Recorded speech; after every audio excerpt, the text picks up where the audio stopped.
জয় মাতার নাম নিয়ে শুরু করছি আজকে রেসিপি। মাত্রা ছেলে সবাইকে স্বাগত। তোমরা কেমন আছো বন্ধুরা? আশা করি ভালো আছো। তো কুমড়োর বীজ নিয়ে নিয়েছি 200 গ্রাম মতো, আর 1 মুষ্টি ছোলার ডাল নিয়েছি। ভালো করে 2 ঘন্টা ধরে ভিজিয়ে রেখেছিলাম। তারপরে আমি এটাকে জল দিয়ে ভালো করে মানে মিক্সিতে বেটে নেব। আর এখানে একটা টমেটো কুচি, 4টে কাঁচা লঙ্কা আর 4 মগজ আর কাজু বাদামটা বেটে নেবো। আর কুমড়োর বীজগুলো বন্ধুরা এই রেসিপিটা বানাতে গেলে মানে খোলাগুলোকে ছাড়িয়ে ফেলে দিতে হবে।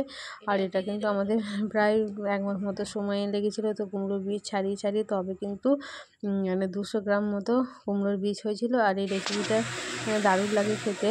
মাও একদিন বানিয়েছিল, তো তাই ভাবলাম চলো, মা বললো অনেকটা হয়ে গেছে, তো আবার একদিন বানিয়ে নিই। তো তোমরাও বানিয়ে খাবে, দেখবে তোমাদেরও ভালো লাগবে। তো এটা ভালো করে ফেটিয়ে নিতে হবে। কুমড়োর বীজ যে পেস্টটা হয়েছিল, তো ভালো করে বেটে নিয়ে তেল গরম হয়ে গেলে তেলের মধ্যে দিয়ে দিলাম। তো ভালো করে দিয়ে বড়াগুলো দেওয়ার পর লাল লাল করে একটু ভেজে নিতে হবে।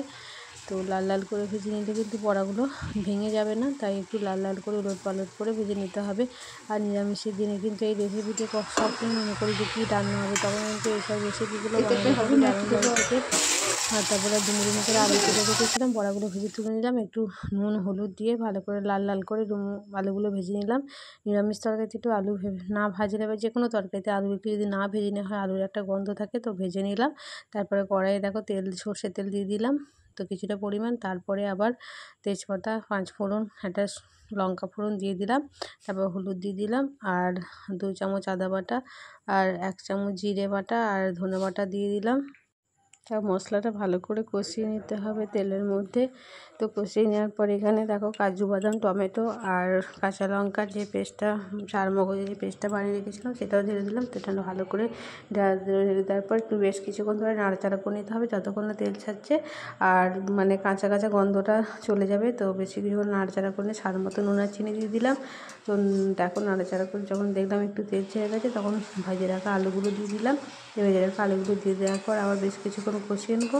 তো কষতে কষতে কিন্তু মশলার কালারটাই মানে পরিবর্তন হয়ে যাবে।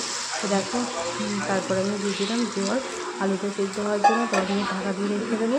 তো 10 মিনিট মতো ঢাকা দিয়ে দেবো, যেহেতু আলুটা কাঁচা ভেজে নিয়েছিলাম। তো আলুটা দেখো সিদ্ধ হয়ে গেছে নাকি দেখে নিলাম, আলু সিদ্ধ হয়ে গেছে। এরপরে আমি বড়াগুলো দিয়ে দেবো, যাতে মশলাটা ভালো করে বড়ার মধ্যে ঢুকে যায় আর দারুণ লাগবে, টেস্টি টেস্টি।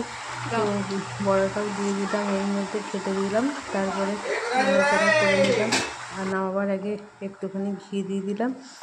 তো খুন্তিটা অল্প করে দিয়ে দিয়েছি। তো ঘিটা দেওয়ার পর স্বাদ মতো নুন ঝাল সব পরিমাণ দেখে দিলাম। আর ভালো লাগলে দেখো চ্যানেলটিকে সাবস্ক্রাইব করে দিও। আর কুমড়োর যে তরকারি তোমরা বানিয়ে খাও আর কমেন্টে জানাও।